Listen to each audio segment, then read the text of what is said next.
छुड़वा लो। फिर कुमार बाबू प्रेसिडेंट के पास गया और बोला, आप एसआई से बात कर लीजिए, वो आपके कहने पर मेरे भाई को छोड़ देगा। लेकिन वो उसकी न सुनकर चला गया। जब चिट्टी बाबू सो रहा था, एक कांस्टेबल बोला, उठो, तुम्हारी जमानत हो गई है। फिर चिट्टी बाबू बाहर आया और पानी पीने लगा और जानवर की तरह खाने लगा। फिर कुमार बाबू चिट्टी बाबू को वोट में खड़ा होने के लिए गया। जैसे ही उसने गांव का नाम बताया, वो ये सुनते ही उन्हें घूरते हुए अंदर चला गया। तभी एक अधिकारी आया और बोला, प्रेसिडेंट पद के लिए नॉमिनेशन के लिए आए हो? इसका मुझे सालों से इंतजार था। फिर दोनों प्रेसिडेंट के पास गए। कुमार बाबू बोला, गांव वाले एक ही प्रेसिडेंट से पक चुके हैं, इसलिए मैं प्रेसिडेंट पद के लिए खड़ा हुआ हूँ, बस हम यही बताने आए हैं। ये कहकर दोनों चले गए। प्रेसिडेंट को बहुत गुस्सा आया। चिट्टी बाबू के भाई ने ली दुश्मनों की मदद। ऐसा इसलिए हुआ क्योंकि जब वह नॉमिनेशन के लिए वोट मांग रहे थे, कोई वोट देने को तैयार नहीं था। उन्होंने सोसाइटी वालों को भी सबक सिखाया, लेकिन अब भी कोई तैयार ना था। हारकर दोनों घर चले गए। उनके पापा ने कहा, ऐसे वक्त में दुश्मनों से मदद मांग लेनी चाहिए। तभी दोनों काशी के पास गए। कुमार बाबू ने उसे समझाया और वो वोट देने को तैयार हो गया। इसी बीच रामा लक्ष्मी की शादी तय हो गई। तभी चिट्टी बाबू वहाँ आया और दूल्हे को भगाने लगा। रामा लक्ष्मी का पापा बोला, मैं प्रेसिडेंट से पैसे ले आऊंगा, तुम अपने भाई से नॉमिनेशन वापस लेने कहो, तब अपनी बेटी तुम्हें दूंगा। चिट्टी बाबू बोला, नहीं चाहिए तेरी बेटी ना ही पैसे, लेकिन वोट भैया को ही देना होगा। ये कहकर बाहर जाकर जश्न मनाने लगा। फिर चिट्टी बाबू रात को रंगम्मा आंटी के पास गया। रंगम्मा आंटी उसे पकड़कर अंदर लाई और बताई कि मेरे पति ने तुम्हारे भाई की तरह नॉमिनेशन भरा था, लेकिन जब दुबई से लौटे तो प्रेसिडेंट के आदमियों ने उन्हें मार दिया। तुम्हारे अकल मर चुके हैं। चिट्टी बाबू की आंख भर आई। रंगम्मा आंटी ने कुछ लोग और बताए जो मारे गए और बोली, कहीं तुम्हारे भाई का वही हाल ना हो। चिट्टी बाबू ये सुनकर डर गया। अगले दिन एमएलए उनके गाँव आया। ये वही है जिसने चिट्टी बाबू की जमानत कराई थी। चिट्टी बाबू को डर था उसके भैया को कुछ हो ना जाए।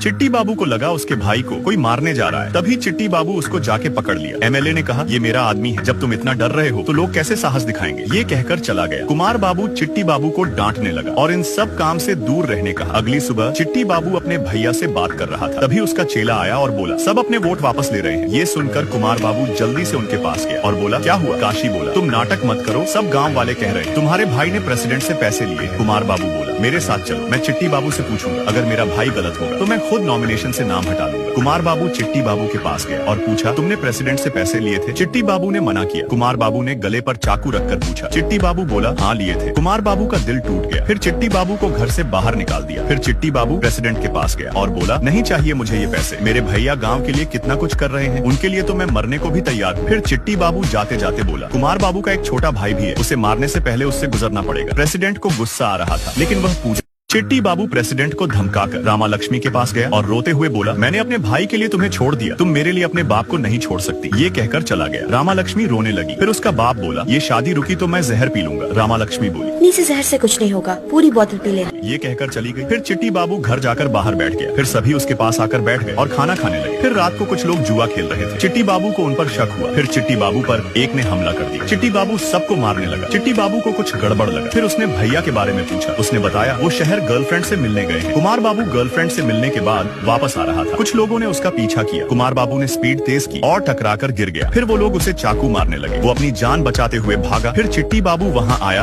और कुमार बाबू का चश्मा देखकर उसे ढूंढने लगा। कुमार बाबू ने चिट्टी बाबू को आवाज दी, लेकिन उसे सुनाई नहीं दी। तभी चिट्टी बाबू का पैर टॉर्च पर पड़ा। उसे कुमार बाबू दिखाई दिया। फिर चिट्टी बाबू सबको मार मार के भूत बना दिया। फिर चिट्टी बाबू कुमार बाबू को हल्दी लगाने के लिए रुका। चिट्टी बाबू जैसे ही हल्दी लाया, उसने देखा चिट्टी बाबू हल्दी लाया तो उसने देखा कुमार बाबू को किसी ने मार दिया। चिट्टी बाबू ने हल्दी लगाई, लेकिन वो कुछ कह रहा था। चिट्टी बाबू को सुनाई नहीं दिया। तभी वो मर गया। फिर चिट्टी बाबू उसे घर लेकर गया। उसे देखकर सब रोने लगे। फिर चिट्टी बाबू गांव के साथ प्रेसिडेंट के घर गया, पर वो वहाँ नहीं था। चिट्टी बाबू को गुस्सा आया। फिर सब पूजा करने गए। वहाँ चिट्टी बाबू ने देखा जो कुमार बाबू कह रहा था। उनके होंठ वैसे ही हिल रहे थे। फिर चिट्टी बाबू नारायणा कहते हुए चिल्लाया। फिर चिट्टी बाबू साइकिल पर जा रहा था। तभी एमएलए का रास्ते में एक्सीडेंट हो गया। चिट्टी बाबू उसे हॉस्पिटल ले गया। वो कोमा में चला गया। डॉक्टरों ने भी जवाब दे दिया था, लेकिन चिट्टी बाबू एमएलए की रोज सेवा करता था। एक दिन एमएलए कोमा से बाहर आ गया। चिट्टी बाबू ने देखा और बाहर चला गया। डॉक्टर उसके पास आए और बोले, ये सब तुम्हारे वजह से हुआ, बस 2 महीने और फिर वो दौड़ने लगेंगे। फिर 2 महीने बाद चिट्टी बाबू एमएलए के पास गया और एमएलए से बोला कुछ बात करनी है। फिर एमएलए ने सभी को बाहर निकाला और प्रेसिडेंट के बारे में पूछा। चिट्टी बाबू बताया वो उसे पहले ही मार दिया। फिर बोला ऐसे आदमी को मारना जायज नहीं था। एमएलए बोला बिल्कुल जायज था। फिर चिट्टी बाबू बोला लेकिन आपका मेरे भैया का मारना तो जायज नहीं था। एमएलए बोला ये क्या? एमएलए बोला ये क्या बक रहे हो, मैं तुम्हारे भैया को क्यों मारूंगा? चिट्टी बाबू बोला वही मैंने सोचा, आप मेरे भैया को क्यों मारोगे? मेरे भैया जाने से पहले कुछ कहा था, लेकिन मुझे सुनाई नहीं दिया, पर भगवान ने मुझे रास्ता दिखाया। उस दिन कुछ लोग गीत गा रहे थे। मेरे भैया ने जो कहा था वो एक जैसा था, श्रीमा नारायण, लेकिन रंगस्थलम में इस नाम का कोई नहीं, पर मैंने वो नाम आप ही के मुंह से सुना था। मेरे भैया को श्रीमा नारायणा से मरवाया था, इसलिए मैंने उसे मार दिया, लेकिन जाते जाते मुझे उसने सब बता दिया। मेरे भैया आपकी छोटी बेटी से प्यार करते थे, ये आपको पता चल गया। बिना किसी संबंध के मेरी जमानत करवाई और भैया से